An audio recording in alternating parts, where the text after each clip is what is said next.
What's going on, everyone? Raiders Rants back at it again.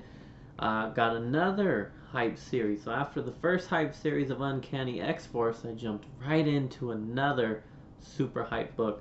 I was really excited about it because this one I got in during the time of the hype. Everyone was raving about, still is, Immortal Hulk. One of, I don't know, the biggest series that we've seen probably in a couple years, right? I mean, this thing's got everyone talking. Now, are people talking about it as much anymore? I don't believe so. I know that the book is probably still selling for crazy, which is great, good for them. So let me go over it. I read, again, I collected it in trades. I had the series, and then I sold it because I saw how much people were willing to pay for it. So I've got volumes 1 through 4, which collects 1 through 20, issues 1 through 20. And so each one is like 5, right? Duh. So I'll go through them really quickly here. I don't want to make this video as long as the last one. So Immortal Hulk starts off, if you're not familiar with it by now, it's horror meets Hulk and Marvel, and it's like this combination of the two, a character you love but in a horror, suspense, thriller type story. So issue 1, volume 1 is an amazing start to the series. You're instantly like, oh shit, okay, I like where this is going. I mean, look at the grin, you know, the creep factor. I mean, he's badass. So, God,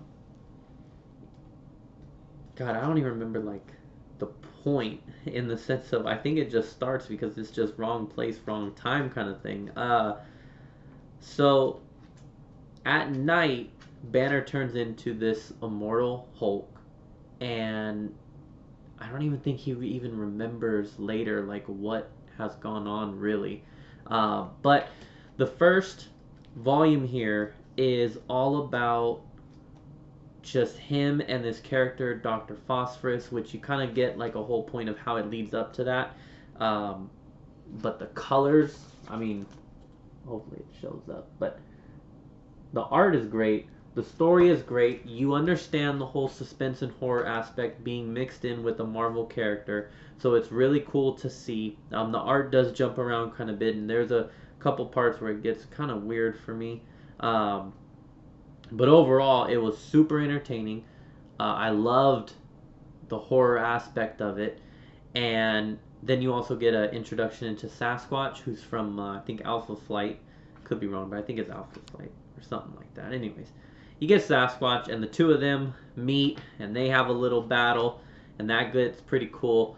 And then you jump into issue 2, which is again continuation of that of volume 1, and then you get a battle with the Avengers, which is pretty badass. And then you get a it's not a spoiler, but so Hulk loses, right? And the way in which he loses, and then getting out of all that is pretty badass, and again goes back to kind of like the horror vibes. I won't show the pictures, but now in the second volume, at least in my opinion, is when like the gore kind of started, and it was like, oh damn, this is awesome. So the gore starts, and then you get a battle with the Absorbing Man, which is pretty cool, and then it deals, and then you get this introduction into the Green Door and Hell.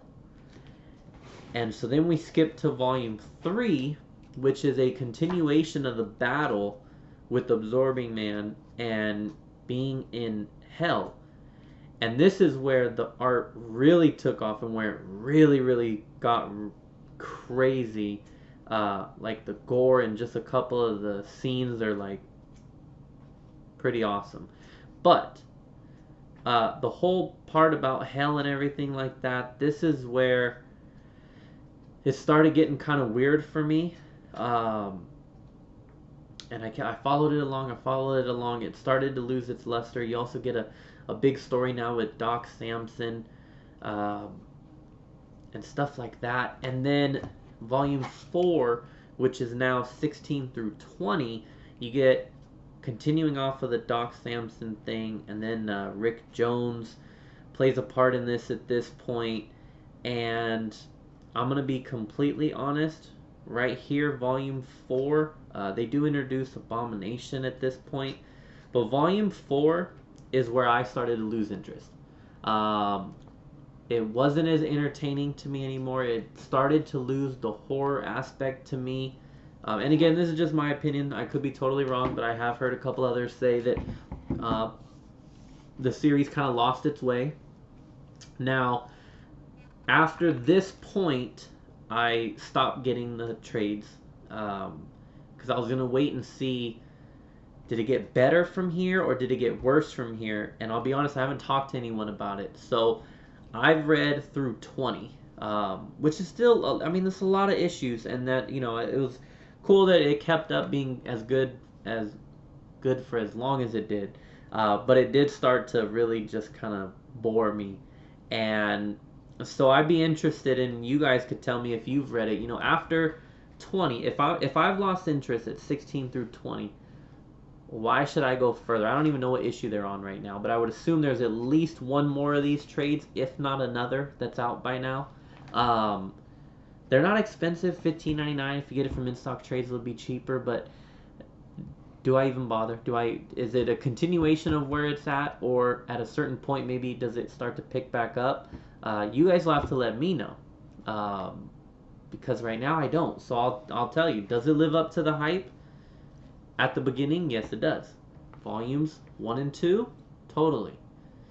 Volume 3 has some really good scenes in it, but this is when it starts to lose its luster. And then Volume 4 is really what just made me go, okay, I'm done reading it.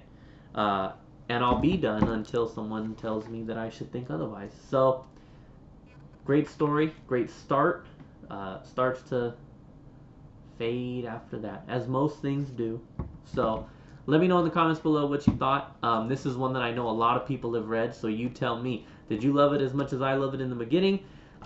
Did you hate it towards the end like I did, or do you think maybe I lost my luster, my touch? And let me know if it gets better and if it's worth me picking up, you know, trade 5, 6, 7, however many they're on right now. So you guys let me know in the comments below. Don't forget, like, subscribe, Comic Book Fiend Club. We represent. Thank y'all. See y'all later. Peace.